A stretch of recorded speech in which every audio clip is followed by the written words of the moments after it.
All right, lawsuit update. I'm not talking about it. I'm gonna wait this out and then let it. I'm just gonna let it play out. I'm not gonna talk about it right now because there's too much I don't know. So I'm not saying anything. I heard something about how there was investors money and he's suing about that or something. I'm not 100% aware what's going on, so I'm not talking about it. But we're gonna hop right into it. New episode. Anthony Brown Jr. signs with the Houston Roughnecks. We have a lot of like IFA news. Dallas Pioneers get their own stadium. Baltimore Lightning announced the schedule. Hell, what else? Oh yeah, a few players retired. So what are we gonna do? We're just gonna talk IFA football. We're gonna talk spring football, UFL football. We're like 50 days away from. No, we're less. We're like 45 days away from the UFL starting. So we're gonna talk about it right now, and we're gonna discuss it. Also, congrats Eagles, you beat the evil Chiefs. So the evil Eagles beat the evil Chiefs. Also, if you think that what's in Philadelphia right now is bad, wait till the Jets win a Super Bowl. Wait till the Giants. No, the Giants fans are nice. Wait till the Jets win the Super Bowl or the Knicks win a finals.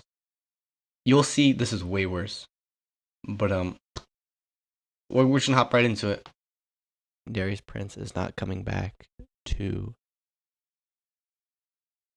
Albany. So if you're an Albany Firebirds fan, too sad, too bad, because your team's actually looking really good. So too bad, too sad, haha. If you were a Houston Roughnecks fans, congrats, you got quarterback Anthony Brown Jr. signed to the team this season. And Anthony Brown Jr., if you're unaware, spent time in Oregon, Boston College, started a Week 18 game last in 2022 against the Cincinnati Bengals, where he ended up losing.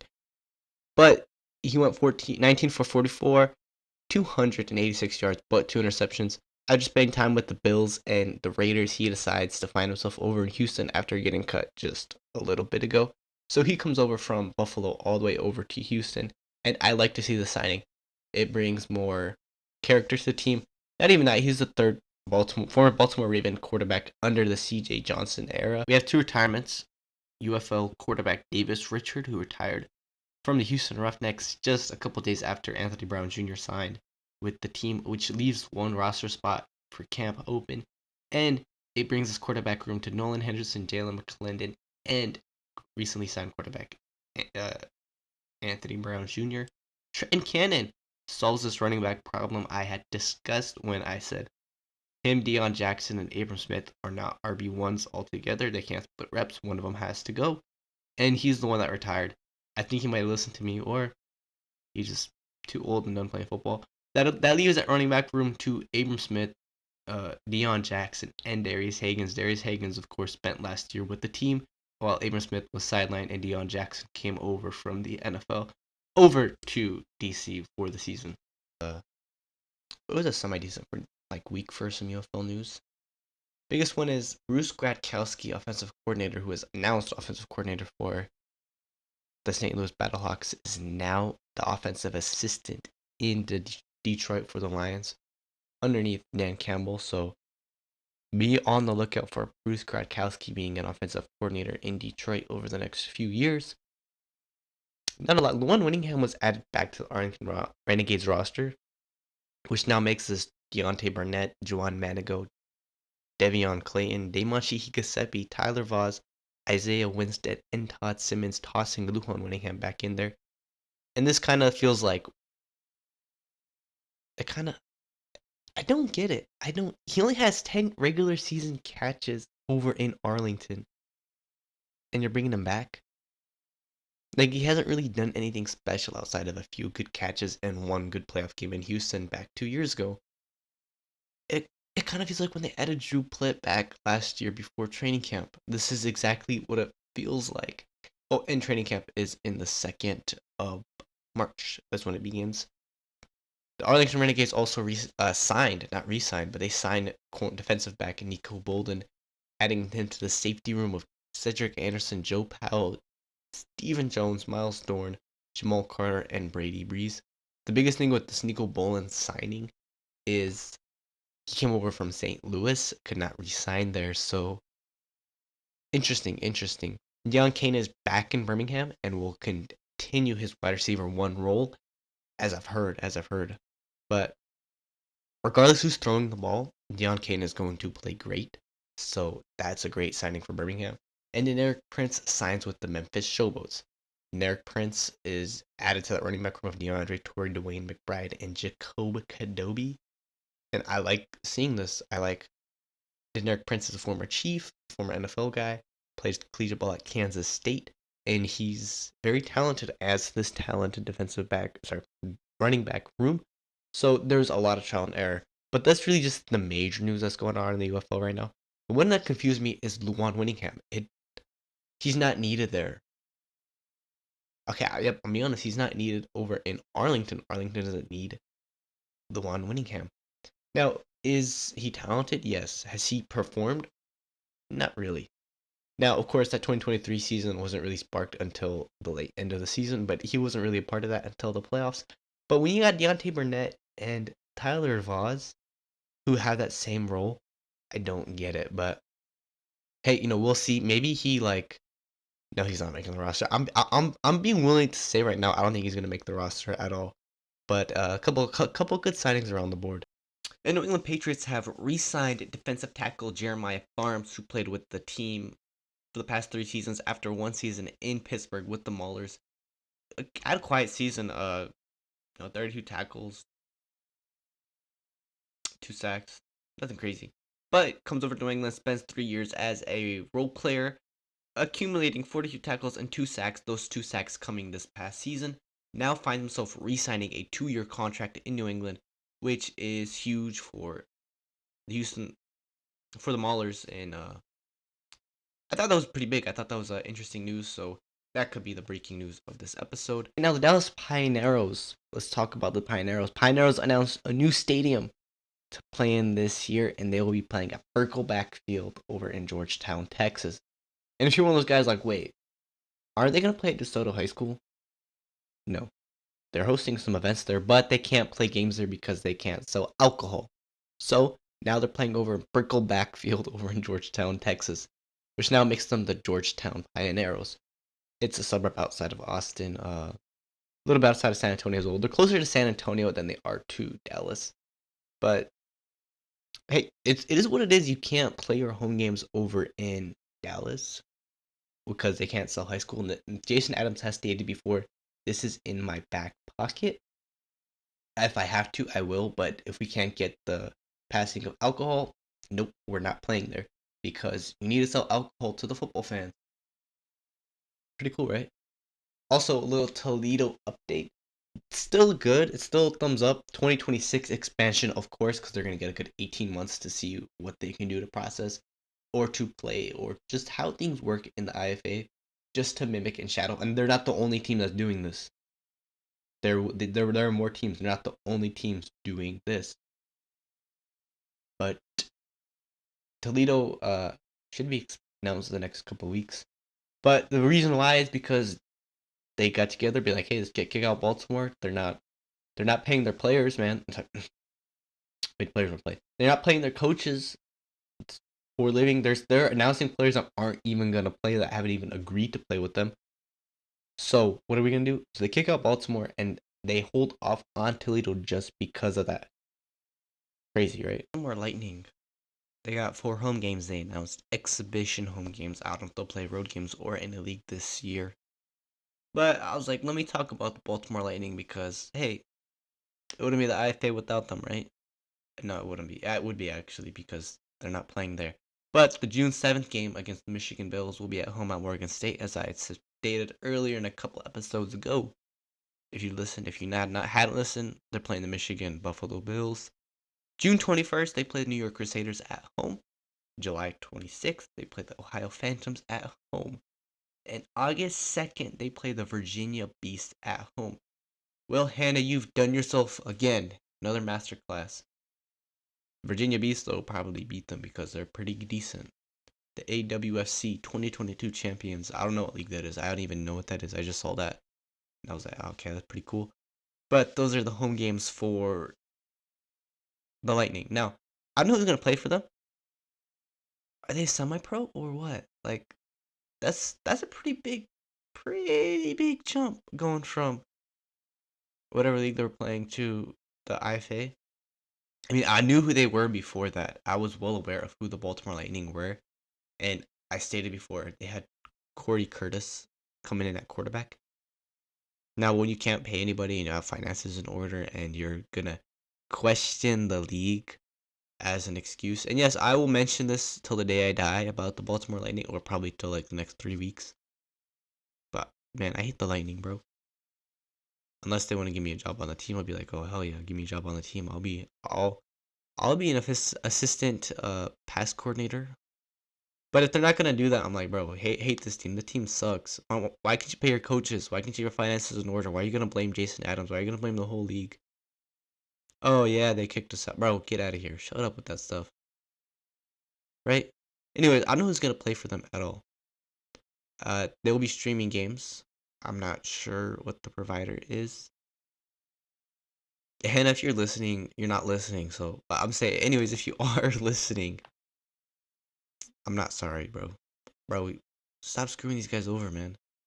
Apparently, it's like Bishop Sycamore type stuff, as quarterback Chris Barrett has stated to me in a private DM. Sorry, Chris, if you're listening as well. But I thought I'd have a little fun with it, you know. Yeah, I thought I'd have a little fun. Earlier today, the Albany Firebirds announced the signing of one wide receiver, DeQuil Williams, or Duke Williams. I thought it was funny that his name was DeQuil Williams, and I was like, bro, that's hilarious. But doing research on this guy that the Albany Firebirds has signed, he played with the Buffalo Bills. That's all you see on the surface is he played for the Bills formerly, and he's in the AF1. Now, I did a little digging. I found that he played in the CFL after spending 2 seasons in the NFL with the Chargers, just briefly. Played 2 seasons in the CFL for the Edmonton Elks, which back in 2017 racking up 46 receptions for 715 yards and 4 touchdowns. And in 2018, having 88 receptions for 1,500 yards and 11 touchdowns. The following season, he got signed to the Buffalo Bills.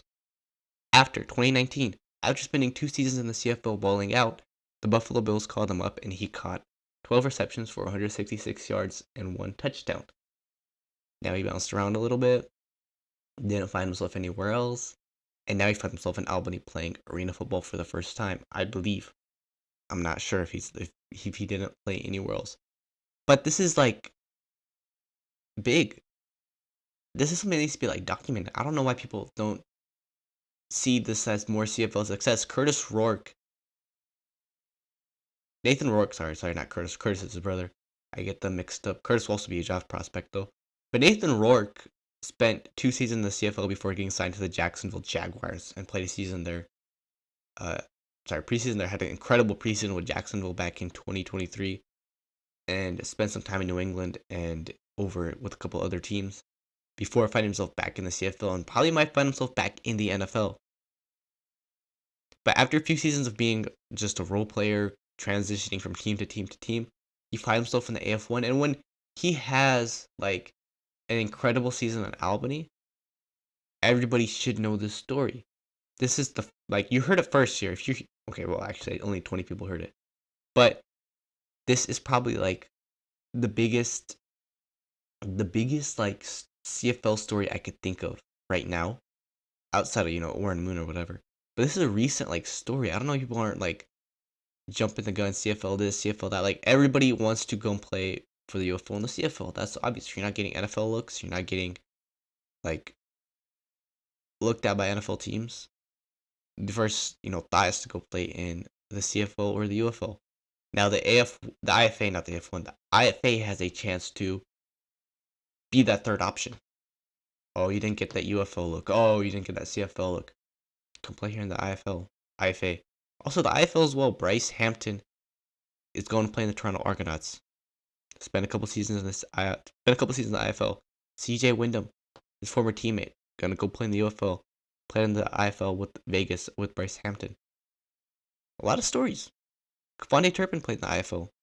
So when you see these stories and these past and all of this, it brings this, you need to take a risk. Now, I've mentioned before, players have opted out of their contracts to go play in these spring leagues. We know Kyle Sloter opted out of a Lions future contract that he signed. And after spending some time on the practice squad with that team, of course, he opted out and chose to go play with in the USFL and got drafted by the New Orleans Breakers, got signed to the Jacksonville Jaguars, got cut after a game for EJ Perry, which is kind of funny because EJ Perry just recently got cut as well, but for the Michigan Panthers, and was immediately re-signed. But he gets drafted to the Arlington Renegades, struggles with knee problems, and his career's, I'm assuming, over. I'm assuming Kyle Sloter probably might not take another football snap professionally. This is the risk. This isn't no semi-pro league. Like, you can make your way back into the NFL. One player from that year who made his way back to the NFL and spent a season on a practice squad was wide receiver Victor Bolden Jr. I know people actually know Victor Bolden Jr. And the one thing they say is, yeah, he deserved it. And they've kept an eye on him the same exact time. Now, Victor Bolden Jr., after his Birmingham Stallions' incredible run, he found himself on the Denver Broncos practice squad for a whole season. Got cut and immediately played with the Arlington Renegades. And immediately got signed with the Jets after the season was over. And immediately got cut after 2 days. Oh, that's kind of funny. But this is a risk you're gonna take. Now, Jason Adams was asked on a live stream, will the IFA produce any NFL players? And he's calmly stated, that's not up to me. That's up to them. Are we seeing players going to opt out of future contracts? No. I don't see anyone opting out of a future NFL contract to go play in the IFA. Play in the UFL, maybe. Go play over in Canada, maybe. Be a starter in Canada, maybe. To play in the IFA? Probably not. Not yet, though. Okay, probably. That probably might actually never happen. But when you get rid of all these minor league guys who are trying to say, oh, I can play, you're going to be left with a lot of talent. I'm not going to bring up any of the team's roster's talent, but you're going to be left with a lot of talent. Now, the one part is they got to trust this. And with all these, small, lawsuits and small this, small that from just poor timing and poor management, people are going to question. Now, some people have questioned, like Prince Shinola originally signed the Washington Wolfpack to leave the IFA because he didn't trust it. And then he lets minicamp roll around, and he's thinking to himself, oh, this is what I'm assuming though, but he's thinking to himself, maybe I come and play in the IFA. But he still has that Wheeling Miners backup plan. Of course, as I stated before, he's going to play for Wheeling in 2025. Like, he's going to take snaps, he's going to go through camp, and he's going to be there the 10th of March on Monday night. He will be playing. No doubt about that. I will see. I'll be watching that game. Yeah. So when you take out all of this minor league mindset players who's saying, hey, I can play both positions, I'm like that, bro, you're not going to be able to compete in this league with this talent. Have you looked at, was that San Antonio? San Antonio just got probably the best defensive back in the league, Kassan Abraham. Kassan Abraham was so overlooked. I've seen the film. I know he can do. I know who he is. I'm very well aware who he is. I've watched his vlogs. I've watched everything. Kassan Abraham, defensive back for the San Antonio Caballeros, is going to shock so many people if he doesn't get injured. If he plays every single game, and he's a name, be like, oh, I could have never seen that coming. It's because you're not aware. You're still in that minor league mindset.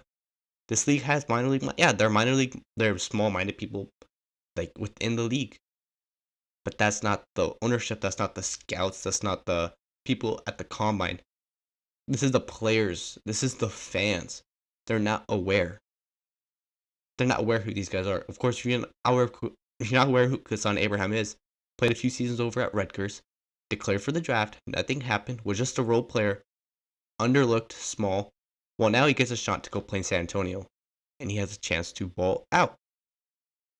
Now, Isaac Zico, wide receiver of the Massachusetts Pirates, who played with the linemen back in 2021, one of these lineman players that Coach Hal has on his team, because Hal Mummy, the master of the air raid offense, and he's, bringing in his spring league, like he's mini assembling his spring league lineman team back from 2021. Isaac Zico stated, this is a jump. People don't know what's going to go on in the league. Now Zico, he's well known. Of course, he stated this privately, but he said something along the lines of people don't know what they're gonna jump into and expect in this league, and if it folds, they're not gonna be like. He said he's not gonna be like surprised or something like that. And it's sad. It's sad because this is something to believe in. This is probably gonna be a great league back this year. But someone needs to believe it. Jason Adams doing a great job running this league, but someone needs to believe in it. But only time will tell with this one right here. That'll do it. A little Tuesday episode, recording on a Monday night. I had a few things like put out, record, whatever. But timing got out of the way. It's supposed to put out an episode, but timing of everything and personal stuff got in the way of that. So I'm like, well, it was kind of decent actually, kind of decent episode. So too bad, but I'll hopefully put out a better one on Friday. So arena episode comes out on Friday. Sorry if you were expecting it. I don't actually listen like this. I know a couple people actually do listen this far. I like the analytics. Thank you for whoever's streaming this. You'll be getting me paid one day. hopefully getting me paid one day. Unless I get a offer somewhere else to not be monetized. Anyways, that's a different conversation. But I forgot to mention Matt Elam. Matt's Pirates brought Matt Elam back. Now, if you were following the IFA throughout the past 6 months, or 3 months, or 10 weeks, Matt Elam actually signed with the International Football Alliance Baltimore Lightnings at the time, back in October, but I actually think he ever signed. But he was supposed to be a coach over in Fisher Fright. Matt Elam, former Ravens defensive back, was supposed to be a Fisher Fright defensive coordinator, but said, now I'm going to play in the IFA. The IFA's like, nah, you're not playing here. And he's like, I'm going to play with the Mass Pirates. Of course, bringing him back with Isaac Zico, and this Pirates team's looking great. This Pirate team's looking really, really good. So, forgot to mention that in the episode, but Matt Elam has re-signed. Matt Elo, or Elo as he's known. But that'll do it. Thank you for everybody who's listening, subscribed. If you're not subscribed on YouTube, subscribe if you want. Actually, no, subscribe. I'm telling you now to subscribe. You listen on Spotify, give us a 5 stars or a thumbs up. Whatever you choose. But hey, that'll do it. IFA Newsroom, Raphael Samarkov, you guys' host, breaking it out one final time on Tuesday episode. So hey, be on the lookout. Got a lot more things coming out. If you shout out to everyone to listen, but hey, that'll do it.